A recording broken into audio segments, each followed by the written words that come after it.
So meron tayo ngayon guys, client natin, no? Binibenta yung bahay niya. Ito mga kliyente natin nagpapagawa house. Binibenta yung bahay niya. Kasama na yung mga gamit. So for only 4.5 million, 200 square meter lot. Yung bahay malaki. Nasa around 110 square meter, 120 square meter yung floor area. So pakita ko sa inyo yung house. Ito, andyan lang siya, oh. Bali, ang storya guys, 2 months pa lang yung bahay. Yung talagang from natapos siya. So papakita ko sa inyo guys, tara. Ito lang siya, yun yung puti doon. Alright, bubuksan natin, nasa akin yung susi. Wait lang po. Ayan, ito yung guys, ito yung kalsada. Ayan, yung community. Ayan, dito lang po yung bahay. Ito sa client natin. Ayan, meron na silang mga basketball court, may swimming pool. Ayan, oh. Ayan. May tubig, kuryente na rin tong bahay. Ito siya. Ayan, loft house. Ayan, tapos merong kuryente dito, may tubig na. Ayan. So, ayan, 4.5 million, yun yung house. Tapos, kanila din yung lote. Ito palang kalsada natin, 6.5 meters yan.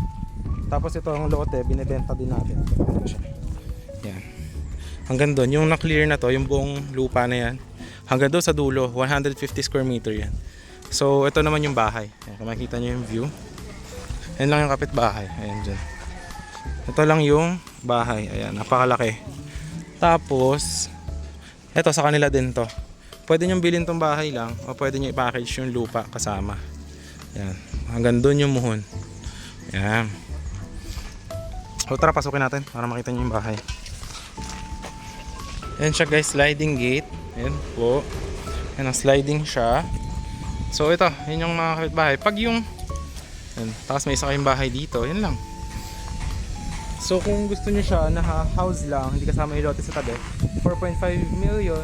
Pag gusto nyo kasama yung lote sa tabi na 150, so magiging 350 na yung lot, kasama yung bakod, 6 million package naman siya. So yan, it's up to you. Pwede nyo siyang, ayan, ito yung loob. So merong parking for motor, 2-car park. Tapos ito, meron kayong terrace or porch na pwede nyo laro-laruan. Ayan. Tapos dito yung garden nyo. Dito. May tangke na rin yan. May balcony din doon. Ayan. May view deck. Tapos naka-grills na rin yung mga bintana. Ayan. Tapos may access din kayo dito. Ayan. So meron pa siyang setback dito. Tapos lahat yan naka-sliding windows. Ito yung lupa pag gusto nyo bilhin sa tabi. Ayan. So ito, pasok tayo sa bahay para makita nyo po. Ito siya guys. Ayan. Pasok na tayo dito. Naka-glass and aluminum yung tawag nito. Yung ating pinto. Ayan. Okay. Alright. Ito yung kanyang stairs papunta sa loft. Ayan. Ito. May aircon. May sofa dyan. Okay. Tapos ito yung living room. May TV. Ayan. So, ayan siya. Alright. Ito yung isang bedroom. Ito. Ayan, oh. Okay. May mga gamit pa, no? Naka-tiles na to lahat. Ito yung dining area. Ayan siya. Tapos dito yung bedroom 2. Ayan. Makikita nyo po, no? Ayan. Okay. Tapos dito yung papunta sa common bathroom. Ayan. Laki ng common bath. Naka-tiles. At yung CR talagang makakita nyo, ang ganda. May heater pa. Ayan. May toilet, may sink. Ayan. Aluminum yung door. At dito kayo mag-enjoy sa access sa kitchen. Ayan, oh, may laundry room. Ayan. Tapos dito yung kitchen. Tapos dito yung daan papunta sa labas. Ayan. Okay. Lock natin. May aluminum cabinets. Ayan. So, ang ganda ng bahay, guys. Ayan. Dito, laundry room. Tapos, andyan. Kung gusto nyo bilhin yung lupa sa tabi. Ayan. Ayan. Tapos ito, guys. Nalapit lang ito sa Tagaytay. Talagang malamig dito pagkagabi. Barangay Panungian Mendez to. 5 minutes from Tagaytay. Landmark. Search nyo sa Google Map. Search nyo VIP or Kupita Cafe. Nandun lang yung area nito. Itong house. Okay. So, ngayon, nakit naman tayo sa Akyat naman tayo dun sa loft para makita nyo din. So tara, let's go guys. Yan. So dito naman tayo pupunta sa loft. Okay. Diyan yung papunta dun sa may view deck. Yan. May balcony niya. Okay. Tapos, ito na. Open ano siya. Open concept.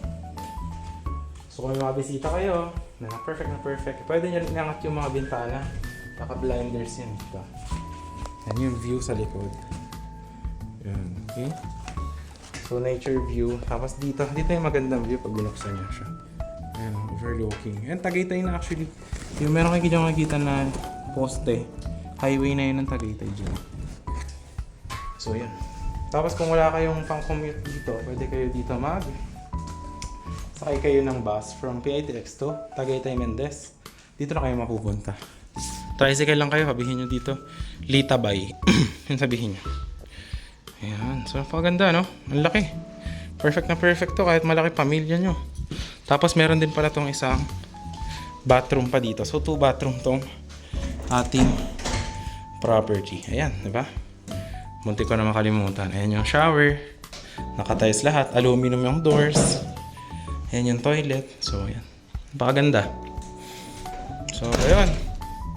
So, ayun guys. Ang ating property na to is for sale. Ayan.